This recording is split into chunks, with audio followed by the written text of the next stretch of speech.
everyone, welcome to the UPSC Mentor. This is day 4 of the daily answer writing initiative. यहाँ पे आज मैं आपके लिए GS2 का आंसर लेकर आई हूँ। सबसे पहले मैं आपको ब्रीफ में बता देती हूँ हमारे आंसर राइटिंग इनिशिएटिव अलग कैसे है। देखिए जैसे यहाँ पे इंट्रोडक्शन लिखना है, इंट्रोडक्शंस के लिए ही मैं यहाँ पे आपको दो तरीके के इंट्रोडक्शंस के ऑप्शंस दे रही हूँ जो मैं डेली वीडियो में लाने का ट्राई कर रही हूँ ताकि अलग अलग स्टूडेंट्स जो है अपनी कैपेबिलिटी के हिसाब से एक अच्छा इंट्रोडक्शन फॉर्म कर पाए। मैं यहाँ पे आपको हर आंसर में डायग्राम प्रोवाइड करा रही हूँ, एक नहीं दो डायग्राम्स के ऑप्शंस दे रही हूँ। आपके पास चॉइस है, आपको जो भी डायग्राम बनाने में इजी लगे आप उसको यूज कर सकते हैं। फिर जब बॉडी पार्ट आ रहा है, बॉडी पार्ट में मैं आपको एग्जाम्पल्स भी मल्टीपल एग्जाम्पल्स प्रोवाइड करा रही हूँ कंटेंट में, जहाँ पे आपको जो भी एग्जाम्पल सुटेबल लग रहा है अपने अकॉर्डिंग आप उस एग्जाम्पल को पिकअप कर सकते हैं। यहाँ पे जब मैं आपको कंटेंट प्रोवाइड करा रही हूँ, कंटेंट में जहाँ पे आपको वैल्यू एडेड कंटेंट देना है वहां पे मैं आपको डेटा भी दे रही हूँ, एग्जाम्पल भी दे रही हूँ और कमिटी भी दे रही हूँ। आपकी चॉइस है, आपको उस पॉइंट को सब्सटैंशिएट करने के लिए जिस भी चीज को याद करना ज्यादा ईजी है कि डेटा से जिसको याद हो रहा है, जिसको एग्जाम्पल से याद हो रहा है, जिसको कमिटी रिपोर्ट से सब्सटैंशिएट करने का मन है, हर पॉइंट के लिए आपको तीनों ही चीजों का ऑप्शन मिल रहा है। आपको जो भी चीज ईजी लग रही है आप उससे अपने पॉइंट को जो है यहाँ पे सब्सटैंशिएट कर सकते हैं। तो ठीक है गाइस, यहाँ पे विदाउट टाइम वेस्ट करें अब मैं आपके साथ आज का आंसर डिस्कस करती हूँ। आज का क्वेश्चन क्या है? E-governance as a critical tool of governance has ushered in effectiveness, transparency and accountability in governments. What inadequacies hamper the enhancement of these features?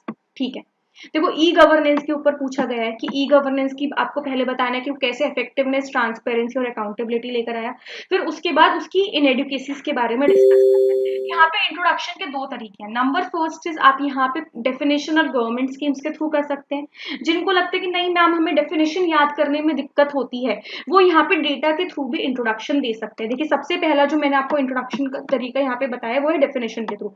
E governance का डेफिनेशन है और गवर्नमेंट के दो प्रोग्राम्स डाल दिए मैंने यहाँ पे, जैसे डिजिटल इंडिया और नेशनल ई गवर्नेंस प्लान। आप इन दोनों से ही अपना एक अच्छा इंट्रोडक्शन लिख सकते हैं। जिसको ये चीज याद करने में दिक्कत है वो यहाँ पे मेटी का 2023 का रिपोर्ट का डेटा लिख सकते हैं ई गवर्नेंस के ऊपर। दोनों ही एक अच्छा तरीका होगा इंट्रोडक्शन करने का। उसके बाद बॉडी पे स्विच करने से पहले आपको एक डायग्राम बनाना चाहिए जिससे ई गवर्नेंस के ऊपर एग्जामिनर को लगे कि हाँ आपने दूसरों से अलग कुछ किया है। ई गवर्नेंस एक ऐसा टॉपिक है जहाँ पे 20 क्वेश्चंस में से एक क्वेश्चन कंफर्म ई गवर्नेंस पे पेपर में पूछा जाता है। तो देखिए यहाँ पे मैं दो ऑप्शंस लेकर आई हूँ, आपको जो भी सही लगे आप उसे यहाँ से कॉपी पेस्ट कर सकते हैं। इसके साथ साथ ये पीडीएफ जो आपको टेलीग्राम चैनल पर भी मिल जाएगी, आप वहां से भी जाके पीडीएफ को डाउनलोड कर सकते हैं। आपको सारा कंटेंट वहाँ पे फ्री में अवेलेबल है।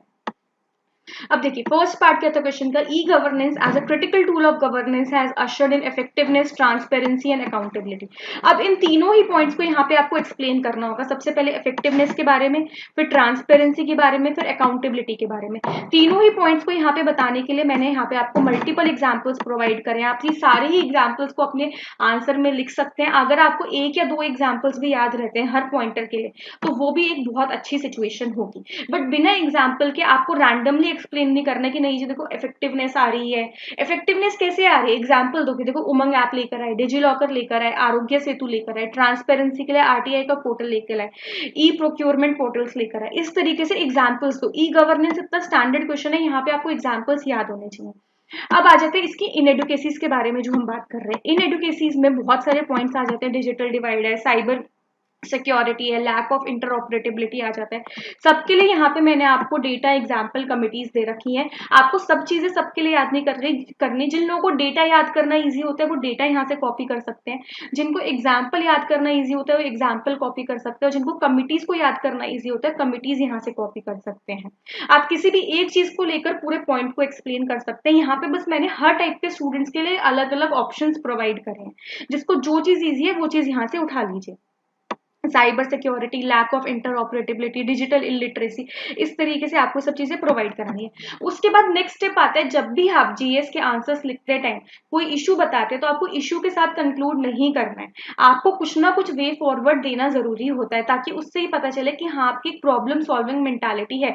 आगे जाके जब आप ब्यूरोक्रेट बनेंगे तो आप प्रॉब्लम को सॉल्व करने के ऊपर ध्यान देते हैं। तो देखिए यहाँ पे वे फॉरवर्ड जो आप लिख सकते हैं, जहाँ पे आप कुछ ना कुछ गवर्नमेंट के मिशन बताइए जिनके थ्रू जो है हम ई गवर्नेंस को इम्प्रूव कर सकते हैं। जैसे कि डिजिटल लिटरेसी मिशन 2.0 है, डेटा प्रोटेक्शन लॉ है, एआई और वर्नाकुलर टेक को यूज करके हम कर सकते हैं, पब्लिक पार्टिसिपेशन कर सकते हैं, जैसे कि use of citizen score card, social audits on digital platforms. इस तरीके से कुछ ना कुछ वे फॉरवर्ड में आप भले 2 पॉइंट्स प्रोवाइड कराइए जब उसे पूछा नहीं गया, बट 2 पॉइंट्स को जरूर प्रोवाइड कराइए ताकि एक आपका प्रॉब्लम सॉल्विंग एबिलिटी वहां पे दिखे।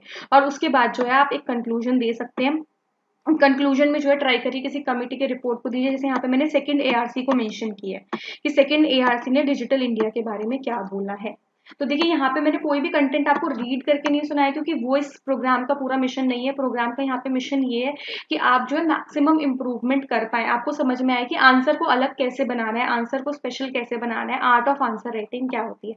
गाइज अगर आपको वीडियो पसंद आई हो तो प्लीज चैनल को सब्सक्राइब करिएगा, ताकि आपको डेली बेसिस पर इस तरीके की वीडियोस की नोटिफिकेशन आती रहे। Thank you so much guys.